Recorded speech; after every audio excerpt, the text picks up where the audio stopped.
Assalamualaikum warahmatullahi wabarakatuh. Bertemu lagi dengan saya Rafli Alfarizi. Pada kesempatan kali ini saya akan membahas mata kuliah Psikologi Komunikasi dengan pembahasan mengenai profesi yang berhubungan dengan jurusan saya, yaitu Komunikasi Penyiaran Islam. Profesi yang akan saya bahas pada kesempatan kali ini yaitu YouTuber. Tapi sebelum lebih jauh kita membahas apa itu YouTuber, saya akan membahas lebih dulu apa itu psikologi komunikasi. Menurut Hofland, Janice, dan Kelly, komunikasi adalah the process by which an individual, the communicator, transmits stimuli, usually verbal, to modify the behavior of other individual, the audience, yang artinya komunikasi dalam kerangka psikologi behaviorism sebagai usaha menimbulkan respon melalui lambang-lambang verbal. Ketika lambang-lambang verbal tersebut bertindak sebagai stimulus.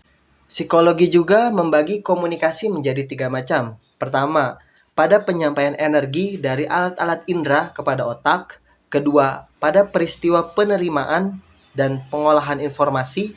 Dan yang ketiga, pada proses saling pengaruh di antara berbagai sistem dalam diri organisme dan di antara organisme. Selanjutnya, saya akan menjelaskan apa itu psikologi. Psikologi adalah psychology is the science that attempt to describe, predict, and control mental and behavioral event. Yang bisa kita artikan bahwa psikologi komunikasi adalah ilmu yang berusaha menguraikan, meramalkan, dan mengendalikan peristiwa mental serta behavioral dengan komunikasi. Nah, itulah penjelasan mengenai psikologi dan komunikasi. Selanjutnya, saya akan membahas profesi yang berhubungan dengan jurusan saya, yaitu Komunikasi Penyiaran Islam, yaitu YouTuber. YouTuber adalah profesi yang cukup bisa dibilang baru ya di Indonesia. Awalnya YouTuber ini adalah hobi seseorang yang suka membuat video dan dikirim ke platform YouTube. Nah, tapi seiring berjalannya zaman, banyak sekali orang yang mendownload aplikasi ini. Banyak orang yang menonton, banyak orang yang membuat video dan menguploadnya di akun di platform YouTube. Nah, YouTuber juga maksudnya banyak sekali dapat menghasilkan uang. Ada 2 macam kita bisa menghasilkan uang lewat YouTube. Pertama, lewat monetisasi YouTube. Monetisasi yaitu kita mengizinkan YouTube untuk memasukkan iklan di dalam video kita.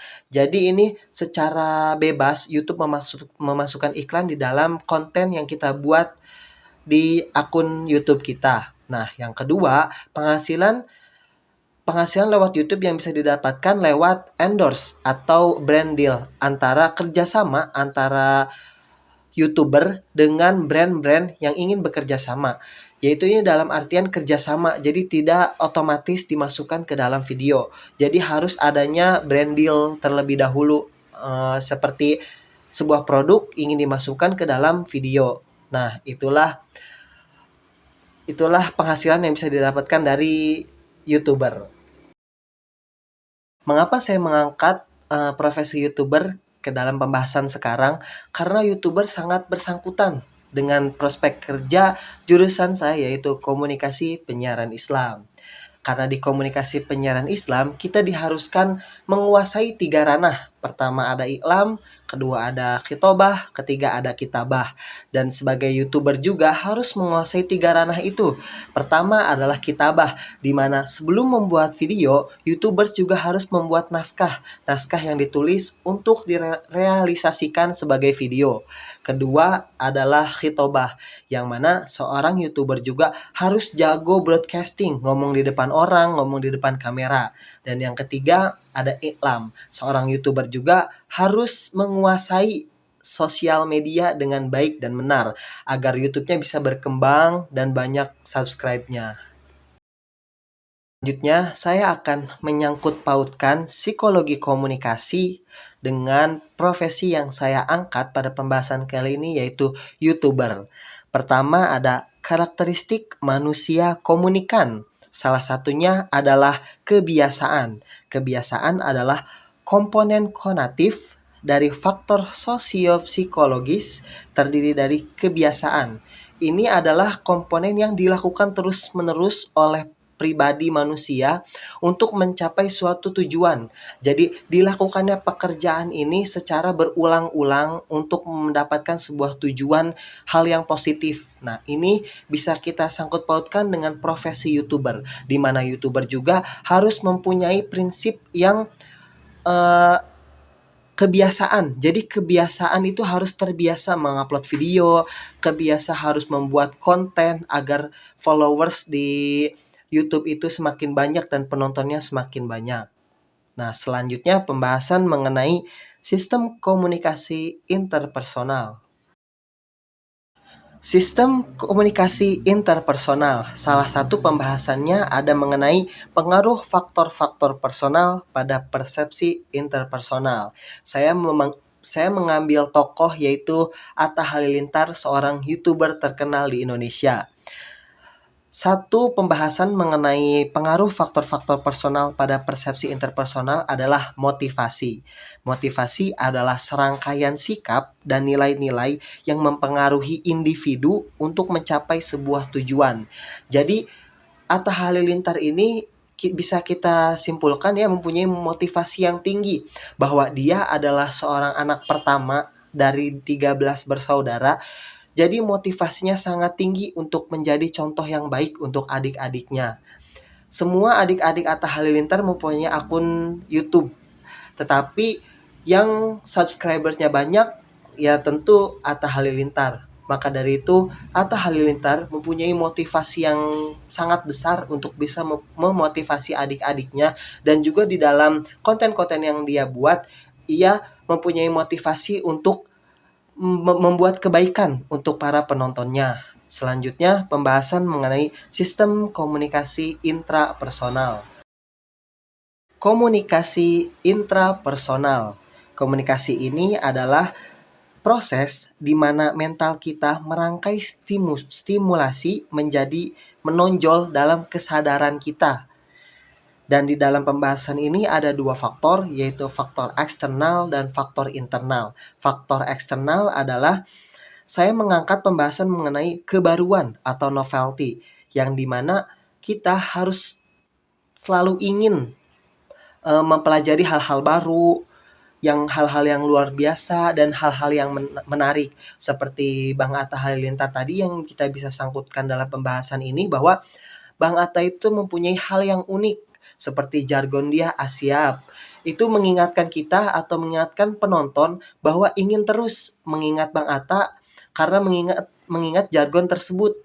Dan Bang Atta juga selalu mengeksplor hal-hal baru dalam kontennya. Yang kedua ada faktor internal atau faktor menarik perhatian, yaitu internal dalam diri kita sendiri. Bang Atta itu personal brandingnya sangat bagus.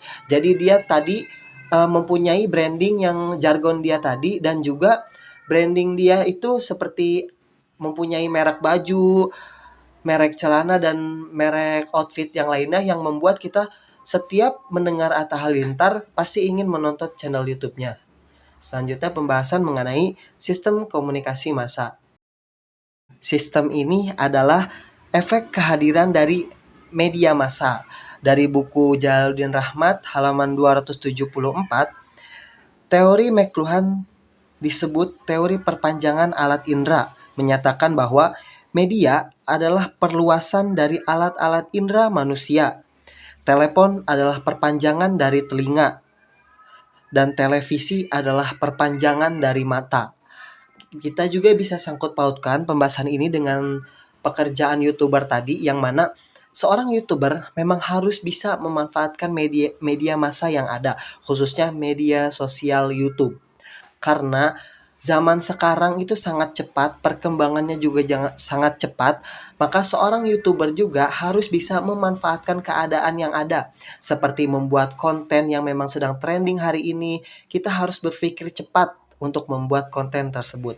Media massa adalah sebuah wadah agar kita bisa mengeksplor diri kita, sejauh mana kita bisa mengaplikasikan media massa di dalam kehidupan kita. Nah, itulah beberapa konsep psikologi komunikasi yang saya sangkut pautkan dengan profesi yang berhubungan dengan komunikasi penyiaran Islam, yaitu YouTuber. Dan icon yang saya bahas tadi yaitu Bang Atta Halilintar. Mungkin sekian analisis yang bisa saya sampaikan pada kesempatan kali ini. Kurang lebihnya mohon maaf. Terima kasih. Wassalamualaikum warahmatullahi wabarakatuh.